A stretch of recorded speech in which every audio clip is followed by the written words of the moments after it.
పన్నుటాకులపై YCP ప్రభుత్వానికి పగ చల్లారినట్టుగా కనిపించటం లేదు. పెన్షన్ల విషయంలో మళ్లీ అదే పరిస్థితి నెలకొంది. ఏప్రిల్లో ఎటువంటి పరిస్థితులు దృశ్యాలు చూశామో మళ్లీ ఇప్పుడు 3 రోజులుగా కూడా బ్యాంకుల చుట్టూ తిరుగుతూ వృద్ధులు అవ్వాతాతలు పడుతున్న వర్ణన బాధ చెప్పలేనిగా ఉంది. ఇప్పటికే 9 మంది మృతి చెందిన పరిస్థితి కనిపిస్తోంది. మరిన్ని వివరాలు input editor Srihari news room నుంచి వివరాలు అందించడానికి సిద్ధంగా ఉన్నారు. Srihari, over to you. Vijayachandrika, Andhra Pradesh లో వృద్ధులు వికలాంగులు కావచ్చు, ఎవరైతే సామాజిక పెన్షన్లు అందుకునేటువంటి వారు ఉన్నారో వారిపైన పగబట్టినట్లుగా వ్యవహరిస్తున్నారు. ప్రస్తుతం వారు ఈ యొక్క ఎండల వేడిమికి తట్టుకోలేక మరొక వైపు పెన్షన్ సొమ్మును తీసుకునేందుకు బ్యాంకులకు వచ్చేందుకు ఇబ్బందులు పడుతూ చాలా కష్టపడాల్సి వస్తుంది. దాంతో పాటు చాలా మంది ఈ పెన్షన్ సొమ్ము కోసం బ్యాంకులకు రావడం, లేకపోతే ఇళ్ల దగ్గర నుంచి బయటకు వచ్చి ఎండ తీవ్రతకు కూడా కొంతమంది వడదెబ్బకు చనిపోయేటువంటి పరిస్థితి, చనిపోతున్నారు కూడా. సో ప్రస్తుతం గత నెలలో జరిగినటువంటి పరిణామాలు, అప్పట్లో ఎదురైనటువంటి పరిస్థితుల దృష్ట్యా ఎన్నికల సంఘాన్ని దృష్టికి కూడా ప్రతిపక్ష పార్టీలు తీసుకెళ్లాయి. సో అప్పుడు దాదాపు 33 మందికి పైగా చనిపోయారని చెప్పి ఒకవైపు ప్రభుత్వం అధినేత కావచ్చు, వారికి అనుకూలమైనటువంటి పత్రికల్లో, బ్లూ మీడియాలో కూడా రాశారు. సో ఇలాంటి పరిస్థితుల్లో ఈ నెలలోనైనా పెన్షన్దారులకు ఇబ్బంది కలిగించకుండా చర్యలు తీసుకోవాలని చెప్పి ముందు నుంచి చెప్తున్నప్పటికీ చాలా తెలివిగా, చాలా కుట్రపూరితంగా పెన్షన్దారుల యొక్క ఏదైతే గతంలో వచ్చినటువంటి ఫిర్యాదుల నేపథ్యంలో మేమంతా వారి అకౌంట్లలో వేస్తున్నాం, వారికి ఇబ్బంది కలిగించకుండా చేస్తున్నాం అని చెప్పి ఒకవైపు ఎన్నికల సంఘానికి లేకపోతే టెక్నికల్గా చూపిస్తూ, ఇంకొక వైపు పెన్షన్దారులకు తీవ్రమైనటువంటి అవస్థలకు గురి చేస్తున్నటువంటి పరిస్థితి, తద్వారా వాలంటీర్లు లేకపోవడం వల్లే ఇలాంటి పరిస్థితి వచ్చింది అని చెప్పి మరోవైపు ప్రతిపక్షాలను కూడా దీంట్లో ఎత్తి చూపించి వారిని రాజకీయంగా దెబ్బతీసేటువంటి కుట్ర ఇందులో చాలా స్పష్టంగా కనిపిస్తోంది. ప్రస్తుతం జరుగుతున్నటువంటి పరిణామాలు రాష్ట్ర వ్యాప్తంగా కూడా ముఖ్యమంత్రి సొంత జిల్లాలోనే ఎలాంటి పరిస్థితులు ఉన్నాయి, దీంతో పాటుగా రాష్ట్ర వ్యాప్తంగా ఉన్నటువంటి 48 లక్షల మంది పెన్షన్దారులకు బ్యాంకు ఖాతాల్లో వారికి కేవైసీ అయి ఉండాలి, అవి యాక్టివ్ అయి ఉండాలి. అలాంటి పరిస్థితులు లేకపోవడం వల్ల ఎదురవుతున్నటువంటి పరిణామాలు, దీన్ని ఇప్పటి కాదు ఇంకా ఆ పోలింగ్ వరకు కూడా ఈ రకంగా పెన్షన్దారులు బ్యాంకుల చుట్టూ తిరిగే రకమైనటువంటి కుట్రలకు పాల్పడ్డారు అనేది మాత్రం చాలా స్పష్టంగా కనిపిస్తోంది. సో ప్రస్తుతం మనతో పాటు ఎలాంటి పరిస్థితులు రాష్ట్రంలో పెన్షన్ల పంపిణీలో ఎదురవుతున్నాయనేటువంటి అంశం పైన మా ఏపీ బ్యూరో చీఫ్ రామారావు మనతో పాటు లైవ్ లో ఉన్నారు. ఇక ముఖ్యమంత్రి వైఎస్ జగన్మోహన్ రెడ్డి సొంత జిల్లా వైఎస్ఆర్ కడప జిల్లాలో పరిస్థితి ఎలా ఉందో మనతో పాటు అందించేందుకు శ్రీనివాస్ కూడా లైవ్ లో సిద్ధంగా ఉన్నారు. ఎన్నికల సంఘానికి ప్రతిపక్షాలు కావచ్చు ఫిర్యాదు చేసిందేంటి, ఆ రోజు ఎన్నికల సంఘం దృష్టికి తీసుకొచ్చినటువంటి వాళ్ళకి చెప్పిందేంటి, క్రింద లెవెల్లో ప్రస్తుతం జరుగుతున్న పరిణామాలు ఏంటి కూడా ఢిల్లీ నుంచి సతీష్ కూడా మనతో పాటు లైవ్ లో సిద్ధంగా ఉన్నారు. సో రామారావు చెప్పండి, ముఖ్యంగా ప్రస్తుతం పంపిణీ జరుగుతున్నటువంటి పెన్షన్ల వ్యవహారం చూసుకుంటే రాష్ట్ర వ్యాప్తంగా ఎలాంటి పరిస్థితులు నెలకొన్నాయి? గత మేడే రోజు మినహా మిగిలినటువంటి రోజులు మొత్తం కూడా పడిగాపులు కాస్తున్నటువంటి పరిస్థితి, చాలా మంది సమస్యలు పడిపోతున్నారు, లేదా వారితో పాటు ఇంట్లో ఇంకొకరు పని మానుకుని బ్యాంకులకు తీసుకురావాల్సినటువంటి పరిస్థితి, కొంతమంది వడదెబ్బ తగులుతున్నటువంటి పరిస్థితులు కూడా ఉన్నాయి. ఓవరాల్ గా స్టేట్ వైడ్ గా ప్రస్తుతం ఎలా పంపిణీ కార్యక్రమం జరుగుతోంది, ఎలాంటి పరిస్థితులు ఎదురవుతున్నాయి పెన్షన్దారులకు? శ్రీహరి, ఆంధ్రప్రదేశ్లో పెన్షన్దారులు ముఖ్యంగా పండుటాకులపై రాష్ట్ర ప్రభుత్వం పగ మాత్రం చల్లారటం లేదు. ఇవాళ 4వ తేదీ, ఈ రోజు కూడా 2వ తేదీ, 3, 4 ఈ 3 రోజుల్లో కూడా బ్యాంకుల చుట్టూ తిరగటమే పాపం వాళ్ళ పని అయిపోతుంది. వాళ్ళతో పాటు మరో సహాయకుడు కూడా ఎక్కడో మండల కేంద్రంలోనూ మిగతా గ్రామాల్లో ఉండే బ్యాంకు బ్రాంచులకి మారుమూల గ్రామాల నుంచి రావటం, అదేవిధంగా విజయవాడలో దాదాపుగా 10 కిలోమీటర్లు మేర బ్యాంకు బ్రాంచులకు వచ్చి 3 రోజుల నుంచి తిరుగుతున్నారు. ఆంధ్రప్రదేశ్లో మొత్తం 65,70,000 మంది పెన్షన్దారులు, వృద్ధులు, వికలాంగులు, వితంతువులు సామాజిక భద్రతా పెన్షన్లు తీసుకుంటుంటే ఇందులో 48,96,000 మందికి బ్యాంక్ అకౌంట్లు ఉన్నాయి. ఆధార్ మ్యాపింగ్ జరిగింది అని చెప్పి కూడా వీళ్ళందరికీ బ్యాంక్ అకౌంట్లో డబ్బులు వేశారు. తీరా వీళ్ళు బ్యాంక్ అకౌంట్కి 2వ తేదీ ఉదయం వెళితే బ్యాంకులు బ్రాంచులకు వెళితే మీ అకౌంట్లన్నీ కూడా ఇనాపరేటివ్గా ఉన్నాయని చెప్పి కూడా వాళ్ళంతా చెప్పడంతో ఆధార్ తీసుకువచ్చి దీనికి అప్లికేషన్ ఇస్తే వీటిలన్నింటినీ కూడా యాక్టివేట్ చేస్తామని చెప్పారు. యాక్టివేట్ చేసిన వెంటనే డబ్బు కూడా పడింది. కానీ వీళ్ళందరికీ కూడా వారం రోజుల తర్వాత మాత్రమే మీకు డబ్బు ఇస్తాము అని కూడా బ్యాంక్ అధికారులు చెప్పడంతో వీళ్ళంతా కూడా ఉసూరుమన్నారు. పైగా మండుటెండలు ఆంధ్రప్రదేశ్లో ఈరోజు టెంపరేచరు 47.1 డిగ్రీ ఉంది. విజయవాడలో అయితే మాత్రం 45 డిగ్రీల టెంపరేచర్ రికార్డ్ అవుతోంది. ఈ నేపథ్యంలోనే మండుటెండల్లోనే వీళ్ళంతా కూడా అక్కడి నుంచి కిలోమీటర్ల మేర బళ్ల మీద ఆటోల్లోనూ వీటన్నిటిలో కూడా వచ్చి వాళ్ళు ఇంకొక సహాయకుడిని తీసుకొని వచ్చినప్పటికీ వారం రోజుల తర్వాత పెన్షన్లు ఇస్తామనే కుట్ర అధికార పార్టీ పన్నింది అని కూడా పెన్షన్దారులు ఆరోపిస్తున్నారు. దీంతో పాటు మరో కీలకమైన అంశం ఏంటంటే వారం రోజులంటే ఈరోజు 4వ తేదీ అంటే 11వ తేదీ తర్వాత రావాలి అని చెప్పి కోరుతున్నారు. 13వ తేదీ పోలింగు. ఇదంతా కూడా వైసీపీకి ప్రభుత్వం చేస్తున్న కుట్ర అని చెప్పి కూడా ప్రతిపక్షాలు ఆరోపిస్తున్నాయి.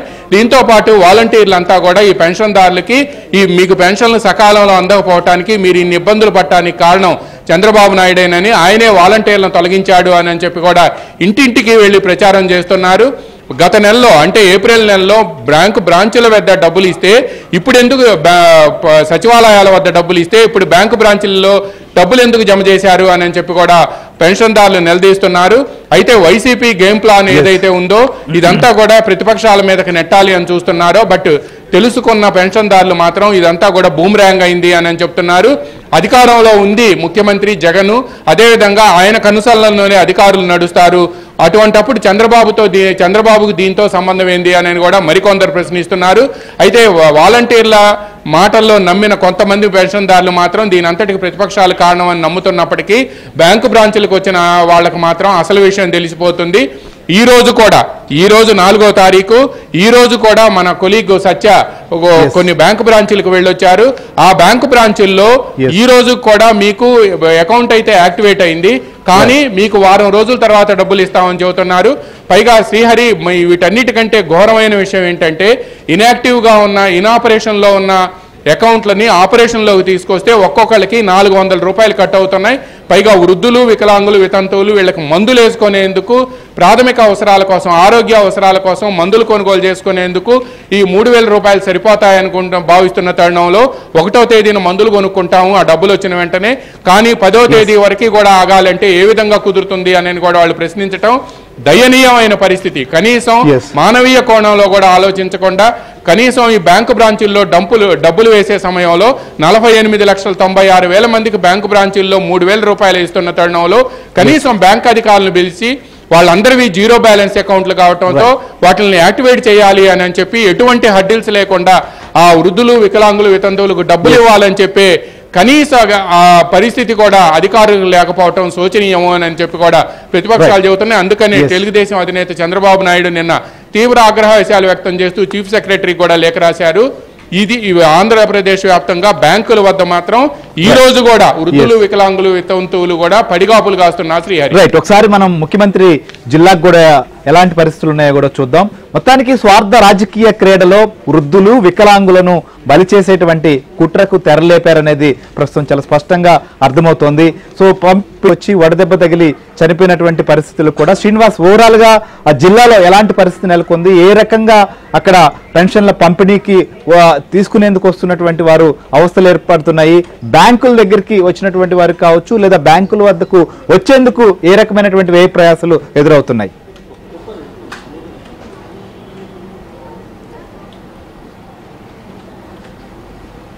Srinivas, sound problem. రాష్ట్ర వ్యాప్తంగా కూడా ఇలాంటి పరిస్థితులు నెలకొన్నాయి. మొత్తానికి పెన్షన్ల పంపిణీలో అయితే మాత్రం ప్రజలు తీవ్రమైనటువంటి ఇబ్బందులు ఎదుర్కొంటున్నటువంటి పరిస్థితులు మనకు స్పష్టంగా తెలుస్తోంది. చాలా మంది కూడా బ్యాంకుల చుట్టూ తిరగాల్సి వస్తోంది. ఒక్కసారి వస్తేనే వారు పెన్షన్ సొమ్ము తీసుకునే పరిస్థితులు కూడా చాలా మందికి లేనటువంటి పరిస్థితి. దీంతో 1కి 2 సార్లు రావాల్సినటువంటి పరిస్థితుల్లో ఈ ఎండల వల్ల ఇబ్బందులు ఎదురవుతున్నటువంటి పరిస్థితి. శ్రీనివాస్, కడప జిల్లాలో ఎలాంటి పరిస్థితులు నెలకొని ఉన్నాయి? ముఖ్యమంత్రి జిల్లాలోనైనా అక్కడ పెన్షన్దారులకు ఇబ్బందులు కలగకుండా చేస్తున్నారా? అక్కడ కూడా మొత్తం రాష్ట్రంలో ఉన్నటువంటి పరిస్థితులే కనిపిస్తున్నాయా? శ్రీహరి, ఉమ్మడి కడప జిల్లాలో వృద్ధుల కష్టాలు అన్నీ ఇన్ని కావాలని చెప్పుకోవచ్చు. గత 1వ తేదీ నుంచి ఇప్పటి వరకు గత 3 రోజుల్లో నలుగురు ఏకంగా మృత్యువాత పడడం జరిగింది. అసలే ఎండలు తీవ్ర స్థాయిలో ఉన్నాయి. 44 నుంచి 47 ఉష్ణోగ్రతలు ఉన్నాయి. ఈ నేపథ్యంలో అనేక సమస్యలు అంటే వృద్ధుల పెన్షన్లకు సంబంధించి అనేక రకరకాల కష్టాలు ఉన్నాయి.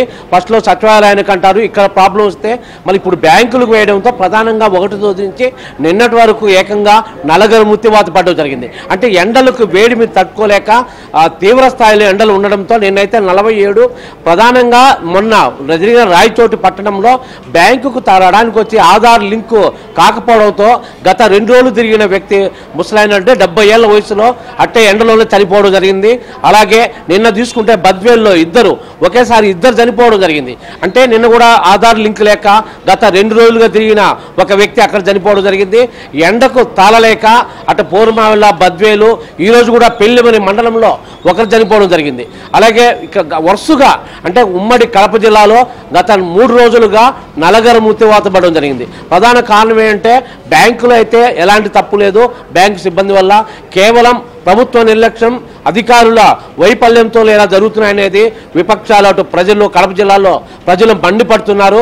ఎందుకంటే ఏకంగా చావుకు అంటే ముసలి వాళ్ళ చావులకు విలువ లేదు. ఇక్కడ ప్రభుత్వం కేవలం చేతగానితనం, సచివాలయాలు అంటారు, మళ్ళీ వాలంటీర్లు అంటారు, ఆ తర్వాత బ్యాంకులు అంటారు. సో ఇప్పుడు ఈ ఎండ వేడిమికి బ్యాంకులు తిరగలేక వాళ్ళ లింకేజ్ అంటే ఆధార్ లింకులు చిన్న టెక్నికల్ ప్రాబ్లం వల్ల అక్కడ బ్యాంకులో నగదు పడకపోవడం, అలాంటి ఎండలో తిరగడం వల్ల కేవలం ఎండ వేడిమికి తట్టుకోలేక పడిపోవడం చనిపోవడం జరుగుతుంది.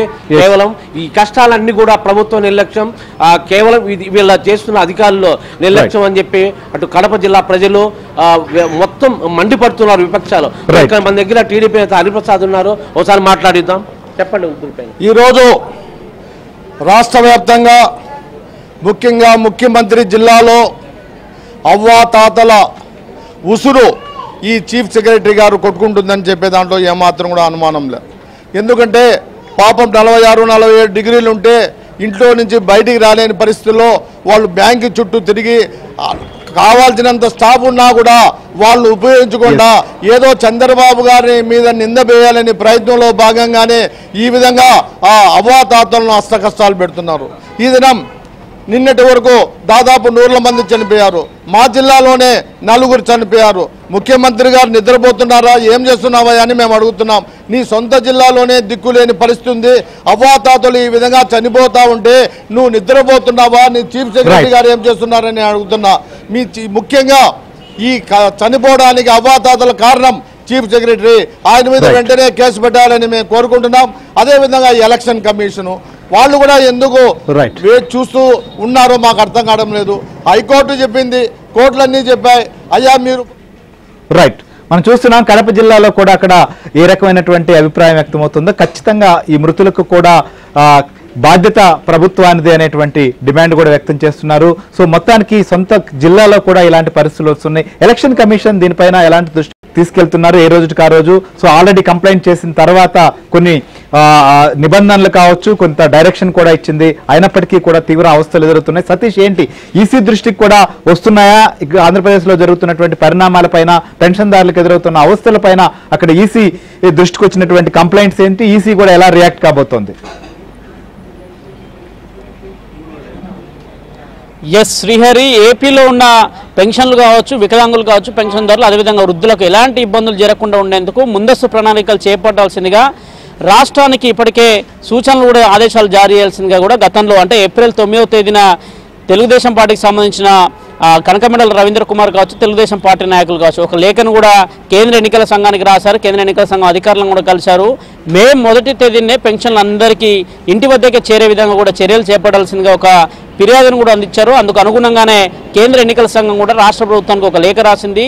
ఆ విధంగా కూడా ముందుకు అడుగులు వేయాలని కూడా ఇప్పటికే రాష్ట్రానికి విజ్ఞప్తి చేసింది. కానీ ఏప్రిల్ 9వ తేదీన ఆదేశాలు జారీ చేసినప్పటికీ కూడా మే 1వ తేదీ వచ్చే వరకు కూడా రాష్ట్ర ప్రభుత్వం చోద్యం చూస్తుంది. వికలాంగులను, పెన్షన్దారులను, ముఖ్యంగా వృద్ధులను పెద్ద ఎత్తున కూడా కావాలనే ప్రభుత్వం ఒక కక్షపూరితంగా వ్యవహరించిన ధోరణిలో భాగంగానే వారందరినీ కూడా బ్యాంకుల వద్దకు తీసుకొచ్చి పడిగాపులు కాసే విధంగా ఒక ప్రణాళికలు చేసిన అందులో భాగంగా ఎక్కడైతే వ్యతిరేకత వస్తుందో ఆ వ్యతిరేకతను తిరిగి ప్రతిపక్షాలకు నెట్టే విధంగా కూడా రాష్ట్ర ప్రభుత్వం చేసే విధంగా భాగంగా అన్ని కార్యాచరణలు అయితే రూపొందించింది. అందులో భాగంగానే కేంద్ర సిఈసికి సంబంధించి ముఖ్యంగా సిఈసి సంబంధించిన అధికారులు కూడా రాష్ట్ర ప్రభుత్వానికి ఆదేశాలు జారీ చేశారు. వాలంటీర్లు కాకుండా ఇతరులతోనే పెన్షన్లు నేరుగా వారి ఇంటికే పంపించాలనేది కూడా ఆదేశాలు జారీ చేసినప్పుడు కూడా రాష్ట్ర ప్రభుత్వం ఎక్కడ కూడా దాన్ని పట్టించుకోలేదు. ముఖ్యంగా బ్యాంకులకు రాష్ట్ర ప్రభుత్వం ఈ చర్యలు చేపట్టినప్పుడు బ్యాంకుల్లో మొదటనే డబ్బులు నిల్వ ఉంచాల్సి ఉంటుంది. రాష్ట్ర ప్రభుత్వం అదేవిధంగా ఆదేశాలు జారీ చేయాల్సి ఉంటుంది. కానీ అలాంటి ఆదేశాలు ఎక్కడ కూడా రాష్ట్ర ప్రభుత్వం జారీ చేయలేదు. అందులో భాగంగానే వృద్ధులంతా కూడా పెద్ద ఎత్తున కూడా బ్యాంకుల వద్ద పడిగాపులు కాస్తున్నారు.